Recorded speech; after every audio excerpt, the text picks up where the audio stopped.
Hi guys, ഞാനിപ്പോൾ പറയാൻ പോകുന്നത് ഒരു കഥയാണ്. അതെ, നമ്മളൊരു ട്രിപ്പ് പോയ കഥ. കുറേ നാളത്തെ പ്ലാനിങ്ങിന് ശേഷം ആ ദിവസം വന്ന് ഡൽഹി വഴി മണാലിയാണ് യാത്ര പോകുന്നത്. ഇത്രയും കാലം പ്ലാനിങ് ഉണ്ടായത് കൊണ്ട് തന്നെ എല്ലാവരും വളരെ എക്സൈറ്റഡ് ആയി. അവിടെ എത്തിയാൽ ഏത് റീൽ എടുക്കണം, എങ്ങനെ ഫോട്ടോ എടുക്കണം, എങ്ങനെ വീഡിയോ എടുക്കണം എന്നൊക്കെ ഫുള്ള് സെറ്റ്. ഇവനായിരുന്നു നമ്മുടെ കൂട്ടത്തിൽ ഏറ്റവും എക്സൈറ്റഡ് ആയിരുന്നത്. ട്രെയിനിൽ ഉറങ്ങാൻ പോകുമ്പോൾ ഇവനാണെങ്കിൽ ക്രീമൊക്കെ ഇട്ട് സെറ്റായി. ഞാൻ ചോദിച്ചപ്പോൾ പറഞ്ഞു സൺസ്ക്രീൻ ആണെന്ന്. അല്ലെങ്കിൽ AC കോച്ച് പോകുന്ന ഒരു സൺസ്ക്രീനിന്റെ ആവശ്യമുണ്ട്. എനിക്കിപ്പോഴും ആ കാര്യത്തിൽ ഡൗട്ട് ഉണ്ട്. ശരിക്കും സൺസ്ക്രീൻ സണ്ണിലെപ്പോഴും ഇടേണ്ടതല്ലേ? അങ്ങനെ കുറച്ച് സംസാരിച്ച് തളർന്നപ്പോൾ ഞങ്ങൾ ഫുഡ് കഴിക്കാന്ന് വിചാരിച്ചു. അങ്ങനെ വീട്ടിൽ നിന്ന് കൊണ്ടുവന്ന പത്തലും തേങ്ങാപ്പീരി എടുത്തു. അങ്ങനെ ഫുഡൊക്കെ കഴിച്ച് ഇങ്ങനെ ഇരിക്കുമ്പോഴാണ് നമുക്കൊരു നെട്ടിക്കുന്ന ഒരു വിവരം അറിയാൻ സാധിച്ചത്. അടക്കം പാകിസ്ഥാൻ ദില്ലിയെ ഉൾപ്പെടെ ലക്ഷ്യമിട്ട് പ്രയോഗിച്ചുവെന്ന പുതിയ വിവരങ്ങൾ വരുന്നു. പാഡിയൊക്കെ എന്നോട് ഒരു 3 മാസം മുമ്പ് എന്നോട് വിളിച്ചു പറഞ്ഞാൽ നമുക്ക് കാശ്മീർ പോകാം. കാശ്മീർ ഇഷ്യൂ ആയിട്ട് വരാൻ പറഞ്ഞു. അവനോട് കാശ്മീർ വേണ്ട, നമുക്ക് പ്രശ്നമല്ല, നമുക്ക് മണാലി പോകാം. മണാലി പോകുമ്പോൾ ഡൽഹി എന്തോ പ്രശ്നം.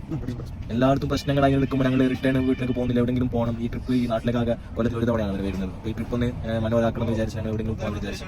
അപ്പോൾ ഭയങ്കര എന്താ പറയുക, എന്ത് എവിടെ പോകണമെന്ന് അറിയില്ല. പക്ഷേ ഞങ്ങൾ മുമ്പേ ഇറങ്ങാൻ വിചാരിച്ചു. എന്താണ് കാട്ടെ, മുമ്പേ ഇറങ്ങിയിട്ടുണ്ട്, അതൊന്ന് നോക്കാമെന്ന് വിചാരിച്ചു. എന്താണ് കേട്ടോ.